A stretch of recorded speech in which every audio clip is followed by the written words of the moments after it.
नमस्कार. आजच्या आपल्या स्टोरीचे नाव आहे तुझ्या विना. कथा गडा निर्जा सदाशिव. माहेरी जाऊन परत आलेली हर्षा अचानकच खूप बदलली होती.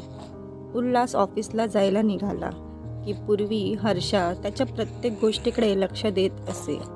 Breakfast, tiffin, tie, mobile, wallet, pen, रुमाल सगळं जाग्यावर मिळायचं. आंघोळीला जायचा तेव्हा बाथरूममध्ये गरम पाणी बादलीत काढून ठेवलेलं असायचं. घालायचे कपडे, टॉवेल बाथरूममध्येच ठेवलेले असायचे. ऑफिसला जाताना घालायचे कपडे बेडरूममध्ये पलंगावर तयार असायचे. बुटांना पॉलिश, संध्याकाळी चविष्ट जेवण, रविवारची खास फीस्ट, व्यवस्थित स्वच्छ घर आणि हसरी प्रसन्न सदैव चैतन्यानं रसरसलेली मालकीन हर्षा. सतत त्याच्या अवतीभोवती राहण्यात धन्यता मानणारी हर्षा आता अशी का वागते आहे हे उल्हासला कळत नव्हतं. सध्या त्याला कुठलीही गोष्ट वेळेवर आणि जाग्यावर मिळत नव्हती. विचारलं तर उलटं उत्तर मिळायचं. स्वतः करायला काय हरकत आहे, मी एकटीनं किती आणि काय काय करायचं. उल्हासच्या मनात हल्ली वेडेवाकडे विचार यायला लागले होते. मध्यंतरी उल्हासला जरा बरं नव्हतं तेव्हा त्याची ऑफिसमधली जुनी सेक्रेटरी त्याला भेटायला घरी आली होती. हर्षाला तिचं येणं आवडलं नाही का? तिच्या मनात काही संशय निर्माण झालाय का?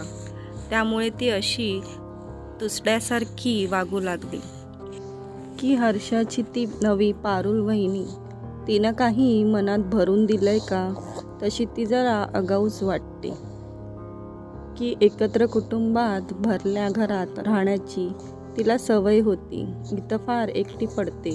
सध्या ऑफिसचं काम फार वाढलंय. बराच वेळ ऑफिसात जातो. घरी वेळ कमी पडतो म्हणून तिची चिडचिड होते का? एखादं मूल असतं तरी जीव रमला असता, पण सध्या नको. 2 वर्षांनी बाळ येऊ दे. हे प्लॅनिंगही तिचंच होतं. काही विचारू म्हटलं तर धड उत्तर तरी कुठं देते. उल्हासचे विचार सुरू होते. उल्हास स्वयंपाक करून ठेवलाय, जेवून घे. उरलेले अन्न फ्रीजमध्ये ठेव. मला यायला उशीर होईल. मी मैत्रिणीकडे बिशीला जाते, रुक्षपणे हर्षानं सांगितलं. कमाल आहे, रविवारी कशी भिशी पार्टी ठेवली आहे. एकच दिवस नवरे मंडळी घरात असतात आणि आम्ही रोज घरात असतो. त्याचं काय? आणि हे बघ, कालपासून तुझे कपडे पलंगावर पसरलेले आहेत, ते जरा आवर. सगळे कामं माझ्यावरच का टाकतोस तू? मला समजतोस तरी काय? धडाम आवाजानं दार बंद झालं. उल्हास विचार करतोय. पूर्वीही तो असेच कपडे टाकून जायचा. तेव्हा तर हर्षा कटकट न करता सगळं आवरायची. आत्ताच काय घडलंय ज्यामुळे ती नाराज असते, चिडचिड करते? ठीक आहे, आता तो स्वतःची कामं स्वतःच करेल. तिच्यावर कामाचं ताण नाही पडू देणार. कसंबसं उल्हासनं जेवण आटोपलं.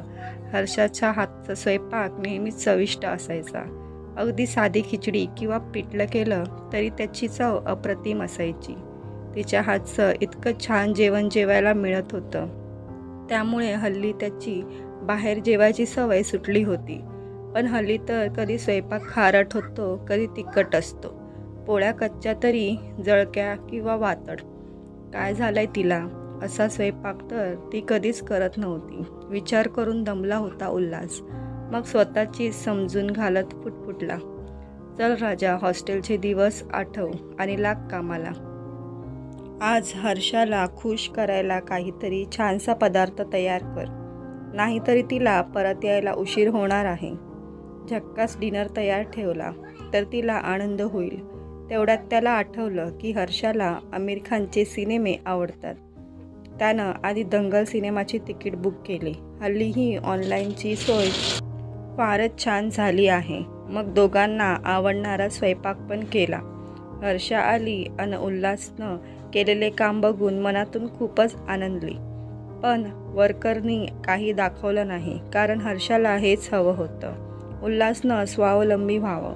अगदी कोणत्याही गोष्टीसाठी त्याचं तिच्या वाचून अडायला नको.